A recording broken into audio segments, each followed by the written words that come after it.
যে কোনো নির্বাচন সেটাকে শুধু ব্যক্তিত্বের লড়াই হিসেবে দেখলে কিন্তু ভুল হবে।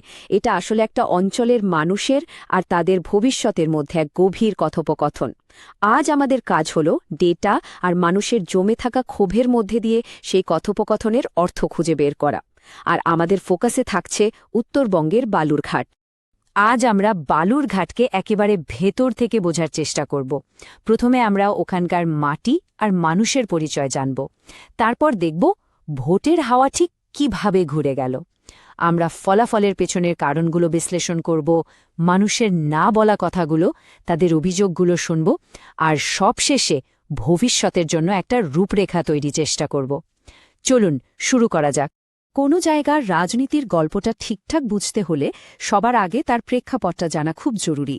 তো চলুন আমরা সরাসরি চলে যাই দক্ষিণ দিনাজপুর জেলায়, এমন একটা জায়গা যার পরিচয় তার নদী, তার কৃষি আর তার এক বিশেষ সামাজিক বুননের সঙ্গে জড়িয়ে আছে।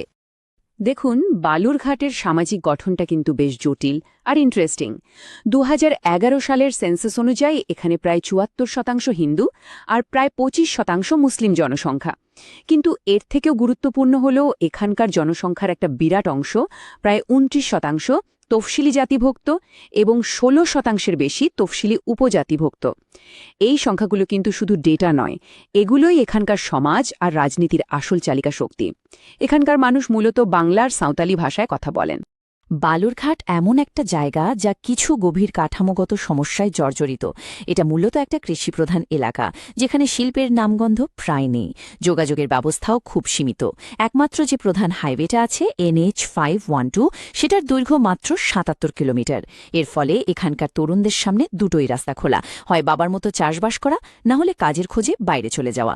এর সাথে আছে পরিকাঠামোর দীর্ঘস্থায়ী ঘাটতি আর আত্রেই নদীর দুর্বল বাঁধের কারণে প্রতিবছর ফিরে আসা বন্যা। এসব মিলিয়ে মানুষের দৈনন্দিন জীবনে একটা যেন স্থায়ী ঘর্ষণ তৈরি হয়েছে। এই পরিকাঠামোর অভাব যে শুধু খাতায় কলমে থাকা একটা সমস্যা তা নয়, এর বাস্তব প্রভাবটা অনেক গভীর। এই ছবিটার দিকে একবার দেখুন। এটা একটা নতুন তৈরি হওয়া সাঁওতালি মিডিয়াম স্কুল। তৈরি হয়েছে কিন্তু কোনো কাজেই আসছে না, কারণ স্কুলে পৌঁছানোর কোনো রাস্তাই নেই, আর বর্ষা এলেই জলে ডুবে যায়। এটা আসলে একটা আটকে থাকা প্রতিশ্রুতির জলজন্ত উদাহরণ, যা এই অঞ্চলের শিক্ষা আর উন্নতির পথটাকে আটকে রেখেছে। এতক্ষণ তো আমরা প্রেক্ষাপটটা বুঝলাম।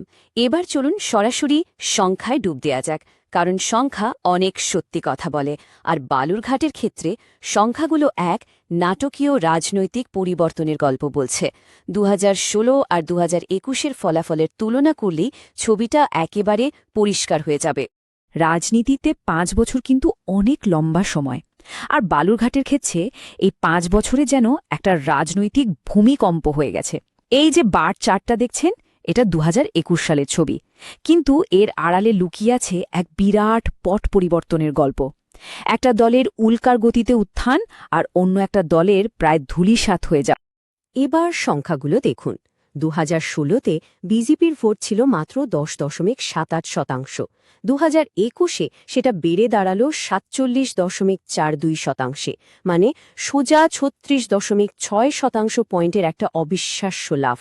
অন্যদিকে তৃণমূল কংগ্রেসের ভোট সামান্য কমেছে, ৪১.৭৯ থেকে ৩৮.৫৯% হয়েছে।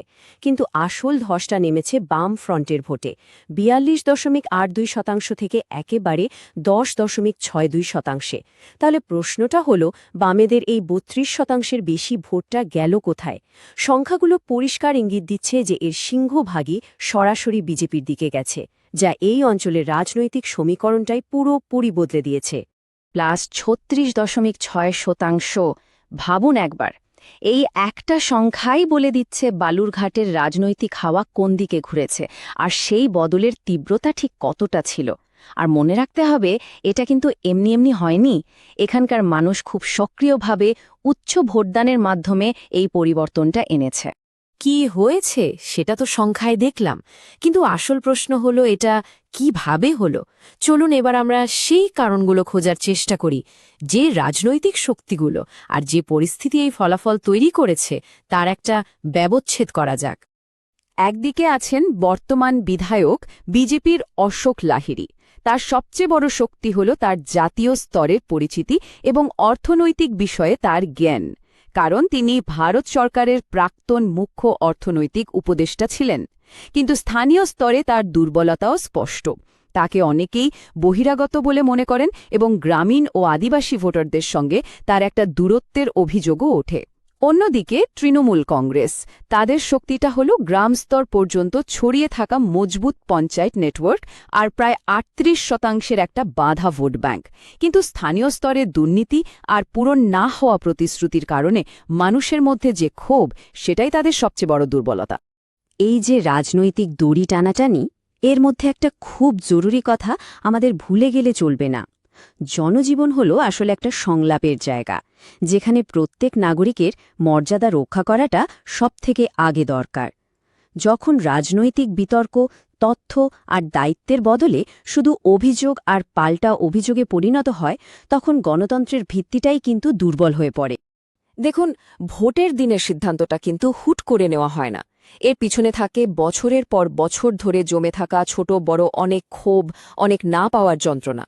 আমরা এটাকে বলি একটা নির্বাচক মণ্ডলীর ফরেন্সিক মেমোরি বা পুঙ্খানুপুঙ্খ স্মৃতি।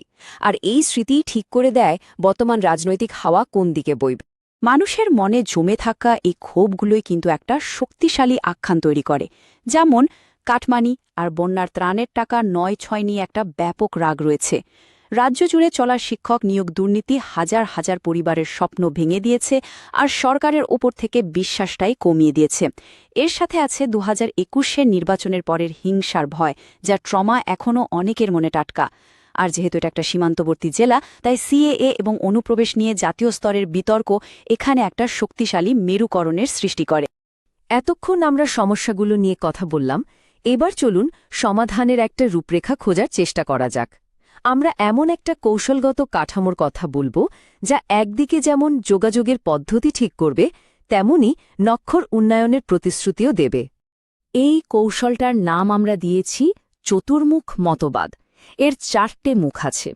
প্রথম মুখটা হল শিবের মতো আক্রমণাত্মক, যেখানে প্রতিপক্ষের দুর্নীতি আর অপশাসনের রেকর্ডকে তুলে ধরা হয়। দ্বিতীয় মুখ বিষ্ণুর মতো স্থিতিশীল, যা মানুষকে বন্যার নিয়ন্ত্রণের মতো নির্ভরযোগ্য পরিষেবা দেওয়ার আশ্বাস দেয়। তৃতীয় মুখ হল ব্রহ্মার মতো উদ্ভাবনী, যা শিল্পের অভাবে ভোগাই অঞ্চলে নতুন চাকরির দিশা দেখায়। আর চতুর্থ মুখ হল দুর্গার মতো রক্ষাকর্তা, যা নির্বাচনের পরের হিংসার ভয় থেকে মানুষকে সুরক্ষা দেওয়ার প্রতিশ্রুতি দেয়। বড় বড় কথা বা কৌশল তো অনেক হল, কিন্তু আসল কাজটা হয় মাটিতে। এই টেবিলটা দেখুন, এখানে কিছু নির্দিষ্ট উন্নয়ন প্রকল্পের একটা রূপরেখা দেওয়া আছে, যেখানে খরচের হিসাবও স্পষ্ট। এটা শুধু একটা প্রতিশ্রুতি তালিকা নয়, এটা ভোটারদের সাথে একটা চুক্তির মতো, যেখানে পরিষ্কার বলা আছে কত টাকা খরচ হবে আর তার বদলে সাধারণ মানুষ কি সুবিধা পাবে, মানে রিটার্ন অন ইনভেস্টমেন্ট কি হবে। আর যখন এই সব সরকারি প্রকল্প মানুষের দোরগোড়ায় পৌঁছাবে, তখন আরও একটা জিনিস খুব গুরুত্বপূর্ণ হয়ে ওঠে। সেটা হল ব্যক্তিগত তথ্যের সুরক্ষা, যা প্রত্যেক নাগরিকের মর্যাদার একটা অবিচ্ছেদ্য অঙ্গ। কোনো সরকারি সুবিধা দেওয়ার সময় মানুষের কাছ থেকে সম্পূর্ণ সম্মতি নেওয়া এবং তাদের তথ্যের গোপনীয়তাকে সম্মান করাটা অত্যন্ত জরুরি। এর ওপরেই কিন্তু প্রশাসনের প্রতি মানুষের বিশ্বাস তৈরি হয়। আমরা আমাদের বিশ্লেষণের প্রায় শেষ পর্যায়ে চলে এসেছি। কৌশল তো বানানো হলো, কিন্তু আসল লড়াইটা তো শেষ মাইলটা পার করার।